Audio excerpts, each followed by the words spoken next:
Of ক্যামেরাতে খাওয়া দাওয়া হয়ে গেছে দুপুরে। এখন হচ্ছে বিকেলবেলা, বিকেল 4টা বাজে। আর এই যে সুন্দর বাতাস উঠেছে। তো বাতাসকে তো সুন্দর বলতে নেই, কিন্তু ওই যে আমরা অভ্যাসের দাস, অভ্যাস হয়ে গেছে বলতে বলতে। এই যে অনেক বাতাস উঠেছে আর আকাশটাও মেঘলা হয়ে গেছে। মনে হচ্ছে বৃষ্টি নামবে, আল্লাহর রহমত হবে ইনশাআল্লাহ। দেখি বোঝা যাচ্ছে। আজ কয়েকদিন ধরে প্রচণ্ড গরম। ওই যে দেখুন কী পরিমাণে বাতাস বইছে। তো আল্লাহ চাইলে কি না করতে পারে, সবই আল্লাহর ইচ্ছা।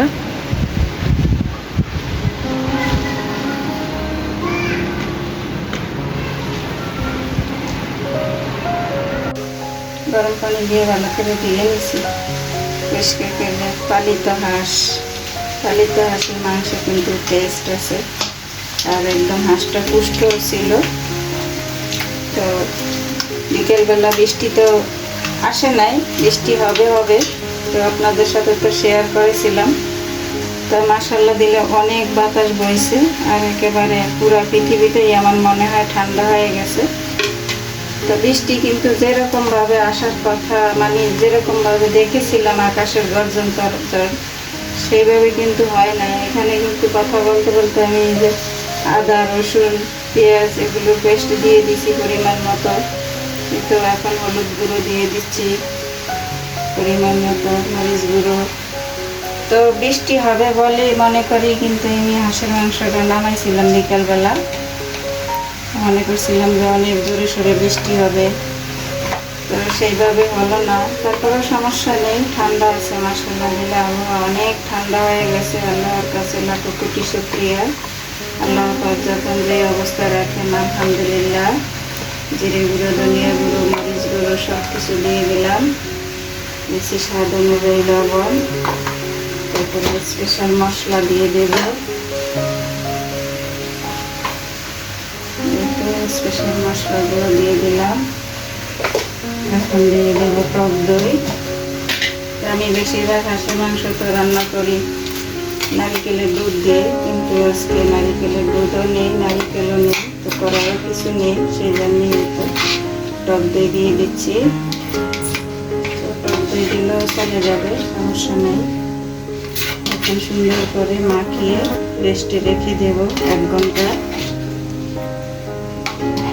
হাতের সাহায্যে আমি এই কাজটা করে নেব। হাতের সাহায্যে মেখে নিলে মশলা সুন্দরভাবে মাংসের ভিতরে প্রবেশ করে। আর এইভাবে হাতে মাখিয়ে হাঁসের মাংস রান্না করলে খেতে দারুণ লাগে।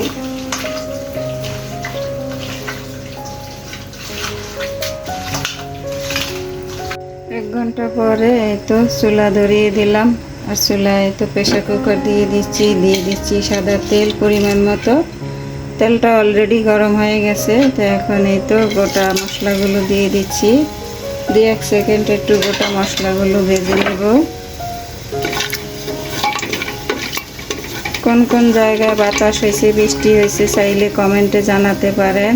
আমাদের এখানে বৃষ্টি হয়েছে হালকা, কিন্তু বাতাস হয়েছে প্রচুর। মশলাগুলো 2-1 সেকেন্ড ভেজে কিছু পরিমাণ পেঁয়াজ দিয়ে দিচ্ছি, পেঁয়াজ কুচিগুলো একটু হালকাভাবে ভেজে নেব।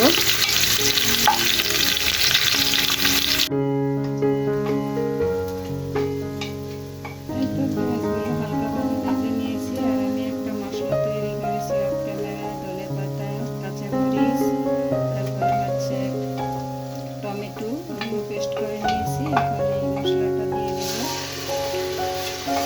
মশলাটাকে ভালো করে কষিয়ে তারপরে মাংসগুলো দিয়ে দেব।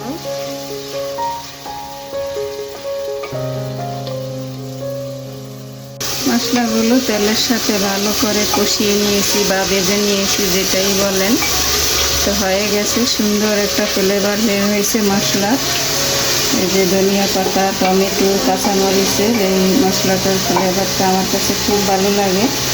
এখন হয়তো মাংসগুলো দিয়ে দেবো, ম্যারিনেট করা মাংসগুলো বিসমিল্লাহ করে। তো এটা একেবারে প্রতিবেশী এক বাদি লালন পালন করছে, তো বিক্রি করে গেছে, সেই জন্য রেখে দিয়েছি। তো গতকালকে বেচা কেনা হয়েছে। তো ভাবছি যে বৃষ্টি হলে রান্না করে খাবো। তো মাশাআল্লাহ বেশি টাইম লাগে নাই, গতকালকে সন্ধ্যায় কেনা হয়েছে। এই তো আজকে বিকেলবেলায় আল্লাহর রহমত করছে, ঝড় বৃষ্টি হয়েছে, খুবই ঠান্ডা লাগছে, ভালো লাগছে। তো আমরা তো এমনিতে ফ্রিজের জিনিস খাই না, বেশি সময় হয়ে গেলে ভালো লাগবে না। তাজা মাংসের যে একটা স্বাদ, সেই স্বাদটা আর পাবো না। তাই জন্যই এখন রাত্রিবেলা রান্না করে নিতেছি। তো মাংসগুলো এখন বেশ কিছুক্ষণ কষিয়ে নেব।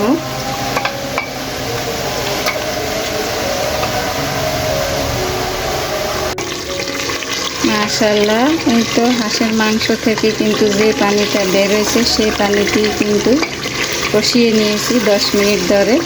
আমি কিন্তু আলাদা কোনো পানি দিইনি। তো এখন সামান্য কিছু পানি দিয়ে প্রেসার কুকারের ঢাকনাটা লাগিয়ে 8-10টা সিটি দিয়ে নেব। তো এভাবে প্রেসার কুকারে হাঁসের মাংস রান্না করে খেয়ে দেখেন, ভালো লাগে।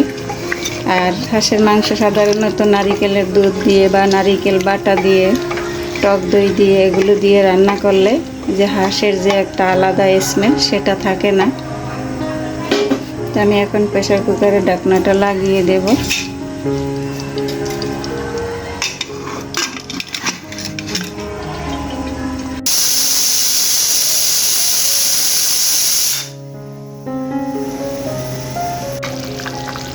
প্রেসার কুকারে আর 10টার মতো সিটি দিয়ে তারপরে তো কড়াইয়ের মধ্যে ঢেলে বাকিটুকু রান্না করে নিয়েছি। মাশাআল্লাহ, দেখুন কতটা সুন্দর হয়েছে কালারটা। এই তো আস্ত 2-3টা রসুন দিয়ে দিয়েছি। রান্না প্রায় শেষ পর্যায়ে। তো রাতে রান্না করার একমাত্র উদ্দেশ্য হলো আপনাদের ভাইয়া, সে কিন্তু দুপুরবেলা আমাদের সাথে খেতে পারে না, সে অফিসে খাওয়া দাওয়া করে, সকালবেলা তাকে লাঞ্চ দিয়ে দিতে হয়।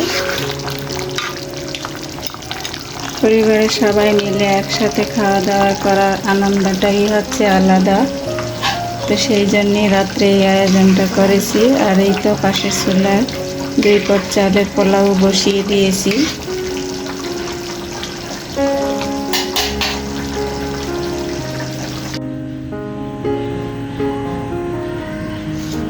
টমেটো, শসা, কাঁচামরিচ, পেঁয়াজও কেটেছি আছে ওই পাশে। তো এগুলো দিয়ে সালাদ বানিয়ে নেব। অফ ক্যামেরায় তো সালাদের জন্য টমেটো, শসা, কাঁচামরিচ কেটে নিয়েছি। এটা খাওয়ার পূর্ব মুহূর্তে মাখিয়ে নেব। আর নিয়েছি লেবু আর কাঁচামরিচ, যে যেভাবে খায় আর কি। আর এই তো এখানে খাবারগুলো আছে, এই তো গরম থাকার জন্য চুলার উপরেই রেখেছি। মাশাআল্লাহ, খুব সুন্দর হয়েছে। তো আপনাদের ভাইয়া প্রায় আসার সময় হয়ে গেছে। এই তো সাদা পোলাও।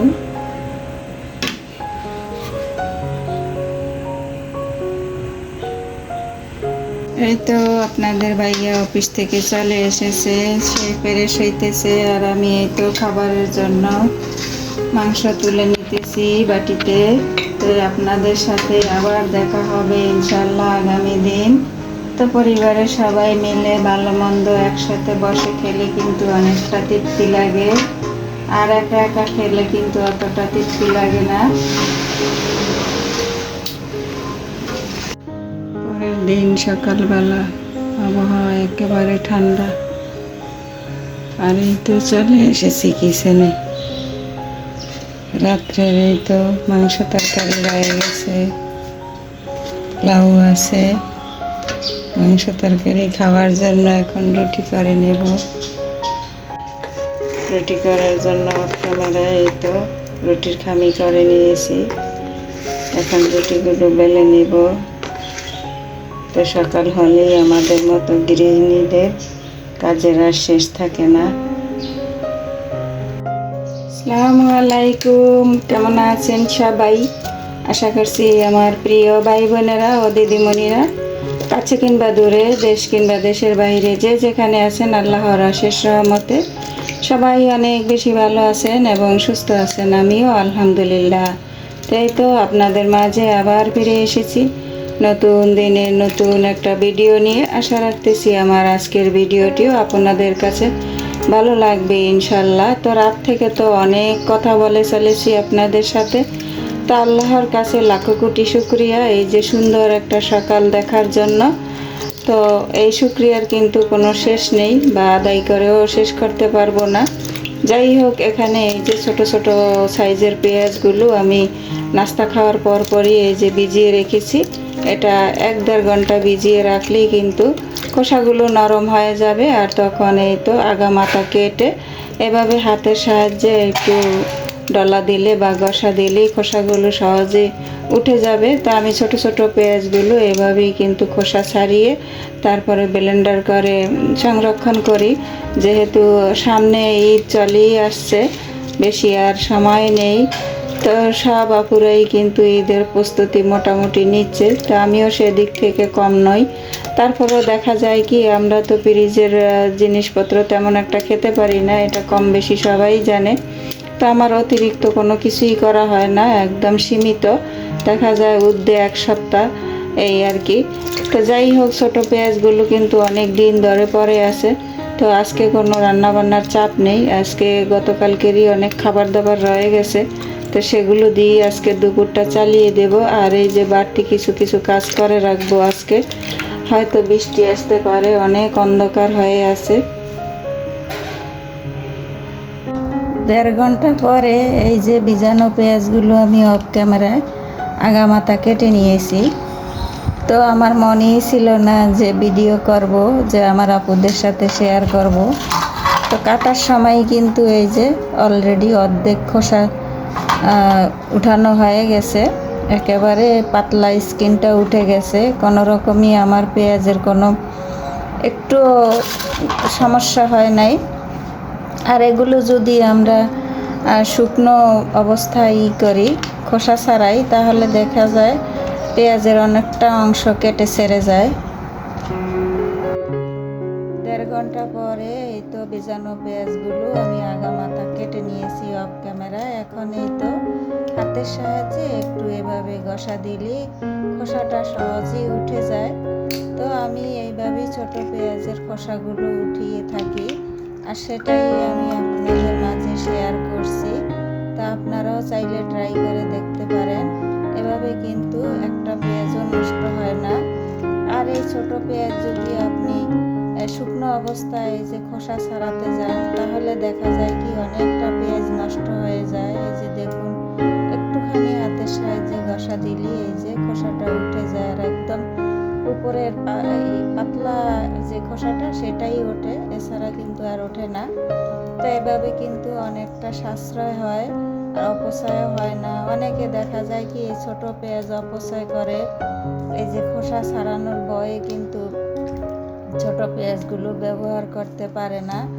অনেকে হয়তো পারে না, বা অনেকে হয়তো এই কাজটা জানে না, না জানার কিছুই নেই।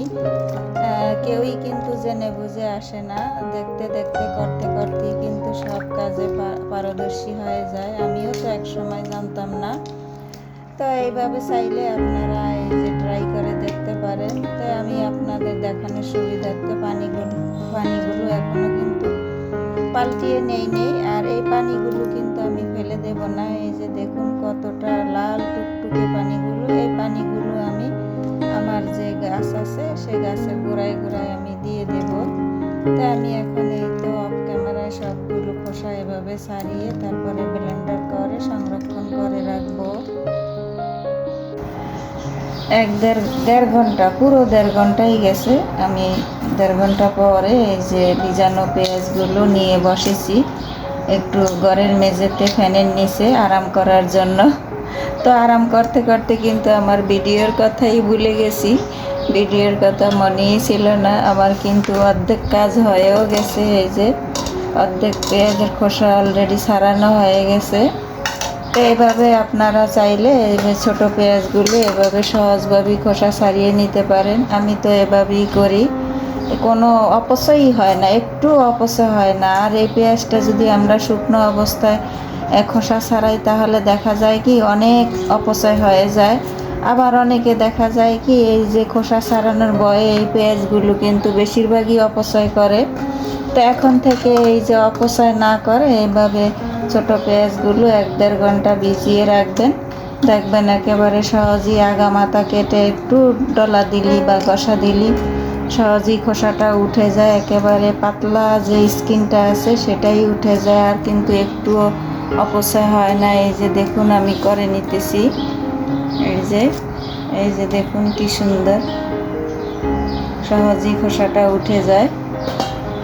তো আমার আপুরা ভাইয়েরা জানি না এই পর্যন্ত আমার সাথে কে কে আছেন, ভিডিও দেখছেন কিন্তু একটা লাইক দিতে ভুলে গেছেন, তো প্লিজ একটা লাইক দিয়ে পুরো ভিডিওটা দেখে নেবেন। সবাই সবাইকে সাপোর্ট করবেন, সবাই সবার পাশে থাকবেন, তাহলে আমরা সবাই একসাথে এগিয়ে যাব ইনশাআল্লাহ। এই তো দেখুন কি সুন্দরভাবে উঠে যাচ্ছে। তো আমি কিন্তু এই কাজটা প্রায়ই করি, কারণ সব তো আর বড় পেঁয়াজ আসে না, বড় পেঁয়াজের সাথে কিন্তু অনেক ছোট ছোট পেঁয়াজ থাকে, আবার দেখা যায় অনেক সময় ছোট পেঁয়াজও আনে। খোসা ছাড়ানো হয়ে গেছে, এবার ব্লেন্ডার করে নেব অফ ক্যামেরায়। আর এই যে দেখুন পেঁয়াজের ভিজানো যে পানিটা কতটা লাল, এটা কিন্তু আমি ফেলে দেব না, এটা আমি আমার গাছের গোড়ায় দিয়ে দেব, খোসাও দিয়ে দেব, কিছুই ফেলে দেব না, এগুলো কিন্তু গাছের জন্য অনেক উপকারী। এই তো অফ ক্যামেরায় ব্লেন্ড করা শেষ, এখন এই তো বক্সে ভরে নেব। আমার আপুরা ভাইয়ারা আজকের মতো ভিডিওটি এখানেই রেখে দেব, দেখা হবে আবার নতুন কোনো ভিডিওর মাধ্যমে। সেই পর্যন্ত সবাই ভালো থাকবেন, সুস্থ থাকবেন, নিরাপদে থাকবেন, সবাই সবার জন্য দোয়া করবেন। আল্লাহ হাফেজ। আসসালামু আলাইকুম ওয়া রাহমাতুল্লাহি ওয়া বারাকাতুহু।